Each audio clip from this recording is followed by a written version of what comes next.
بسم اللہ الرحمن الرحیم وَإِذْ قَالَ رَبُّكَ لِلْمَلَائِكَةِ إِنِّي جَاعِلٌ فِي الْأَرْضِ خَلِيفَةً۔ اللہ تعالیٰ فرماتے ہیں، اور جب اللہ تعالیٰ نے فرمایا فرشتوں کو میں پیدا کرنے والا ہوں زمین میں اپنا خلیفہ، اپنا نائب، تو فرشتے کہنے لگے قالوا اتجعل فیہا من یفسد فیہا ویسفک الدماء، اے اللہ کیا تو زمین میں اس مخلوق کو قائم کرے گا یا اس کو اپنا خلیفہ بنائے گا، اس کو اپنا نائب بنائے گا جو زمین میں فساد مچائیں گے اور جو خون بہائیں گے؟ اللہ فرماتے ہیں وَنَحْنُ نُسَبِّحُ بِحَمْدِكَ وَنُقَدِّسُ لَكَ، فرشتوں نے یہ بھی کہا کہ یا اللہ ہم تو تیری تعریف کی تسبیح بیان کرتے ہیں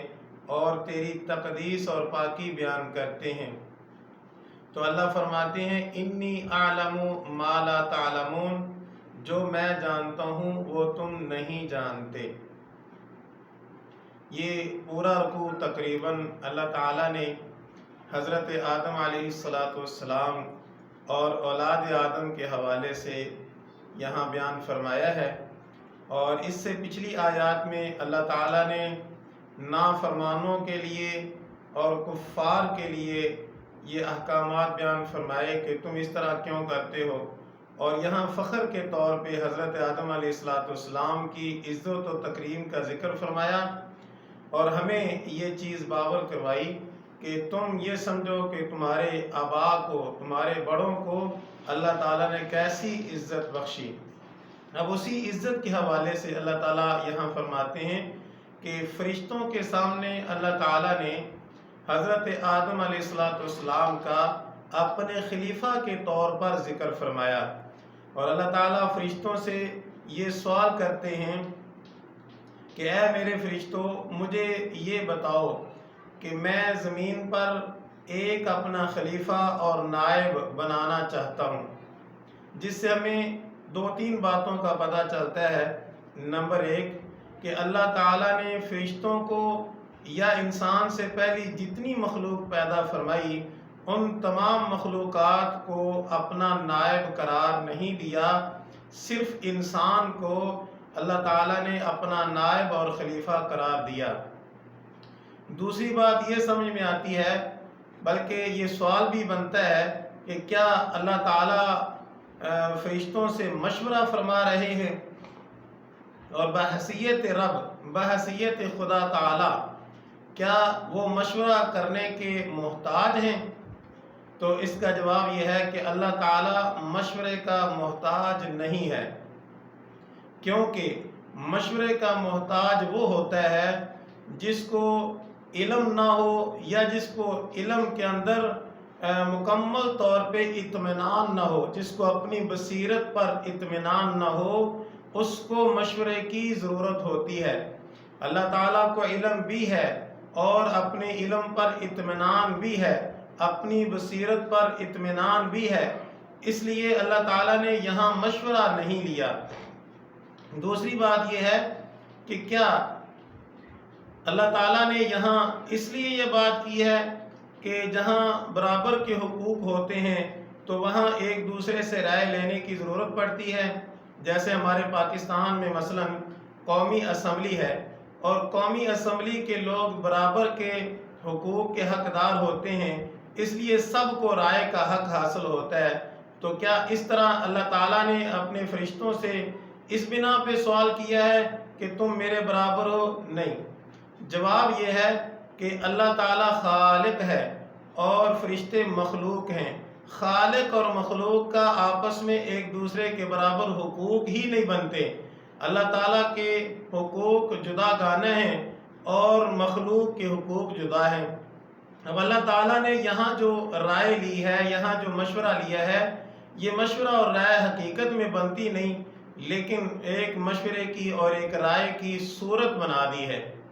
جس سے ہمیں ایک یہ بھی بات علم میں آتی ہے کہ جہاں ہم کوئی کام کرنے لگیں چونکہ حضرت آدم علیہ السلام کی پیدائش کا معاملہ تھا اور وہ انسان ہیں، تو انسانوں کے سامنے یہ بات آئی کہ جہاں تم یہ کوئی کام کرنے لگو تو پہلے آپس میں مشورہ کر لیا کرو، اس لیے مشورے کی اسی صورت بنائی۔ اور نبی اکرم صلی اللہ علیہ وسلم کو بھی قرآن پاک کے کئی مقامات پر حکم دیا کہ آپ بھی اپنے اصحاب رضوان اللہ علیہ مجمعین سے مشورہ کر لیا کرو۔ حالانکہ رسول پاک صلی اللہ علیہ وسلم کا تعلق اللہ تعالیٰ کے ساتھ وحی والا تعلق ہے اور ان کے اوپر وحی نازل ہوا کرتی ہے، اور اللہ تعالیٰ جو وحی نازل فرماتے ہیں وہ وحی کے ذریعے سے ساری کی ساری بات ارشاد فرما دیتے ہیں۔ انسانوں سے مشورہ کرنے کی ضرورت رسول پاک صلی اللہ علیہ وسلم کو بھی نہیں، لیکن اللہ تعالیٰ نے ہمیں یہ تعلیم دی ہے کہ تم مشورہ کرو، اس لیے اللہ تعالیٰ نے ہمیں تعلیم دینے کے لیے خود بھی فرشتوں سے مشورہ کیا، اور انسانوں کے اندر رسول پاک صلی اللہ علیہ وسلم کو بھی حکم دیا کہ آپ بھی مشورہ کیا کرو، تاکہ اس امت کو مشورے کی جب ضرورت پیش آئے تو یہ آسانی سے مشورہ کر سکے اور یہ روٹین اس امت کے اندر بن جائے۔ آج جب ہم کوئی اہم کام کرنے لگتے ہیں تو کسی سے مشورہ نہیں کرتے، جب ہم کسی سے مشورہ نہیں کرتے تو اکثر کاموں میں ہمیں نقصان اٹھانا پڑتا ہے۔ اس لیے آج ہمارے لیے تعلیم یہ ہے کہ تم جب بھی کوئی اہم کام کرنے لگو، کوئی قدم اٹھانے لگو تو آپس میں مشورہ کر لیا کرو۔ اور مشورہ کس سے کرنا چاہیے، یہ بھی ایک زبردست چیز ہمارے سامنے آئی ہے، وہ یہ کہ اللہ تعالیٰ نے مشورے کی جو صورت پیدا فرمائی اس میں فرشتوں سے سوال کیا۔ رسول پاک صلی اللہ علیہ وسلم جب مشورہ کرتے ہیں تو وہ اپنے اصحاب سے سوال کرتے ہیں۔ اب اصحاب پیغمبر بھی برگزیدہ اور نیک لوگ ہیں، اور فرشتے بھی اہم اور برگزیدہ اور نیک ہیں، تو پتہ یہ چلا کہ جب آپ اور میں مشورے کی ضرورت پیش آئے اور مشورہ کرنے لگیں تو ہم بھی نیک لوگوں سے مشورہ کیا کریں، اور مشورہ ہمیشہ ایسے بندے سے کریں جو ہمارے لیے محبت بھی اپنے دل میں رکھتا ہو اور ہمارے لیے اچھا سوچتا ہو۔ مشورہ کسی ایسے بندے سے نہیں کیا جا سکتا جو حسد کرتا ہو، جلتا ہو۔ تو اللہ تعالیٰ نے یہاں فرشتوں کو یہ سوال کیا ہے کہ آپ کا رب جب حضرت آدم علیہ السلام کو پیدا کرنے لگا تو انہوں نے فرشتوں سے یہ بیان فرما کر ان سے مشورہ اور رائے لینے کے لیے یہ فرما دیا کہ میں آدم علیہ السلام کو پیدا کروں گا اور ان کی نسل کو پیدا کروں گا اور ان کو اپنا نائب اور خلیفہ بناؤں گا۔ تو پھر فرشتوں نے بطور زجر کے نہیں، بطور توہین کے نہیں، بلکہ صرف اور صرف اللہ تعالیٰ کی تقدیس کو سامنے رکھ کر اللہ تعالیٰ کے سامنے معصومانہ یہ بات عرض کی ہے کہ یا اللہ، تیری تعریف کرنے والے، تیری تعریفوں کی تسبیحاں کرنے والے، تیری پاکی کو بیان کرنے والے ہم فرشتے ہی کافی ہیں۔ اور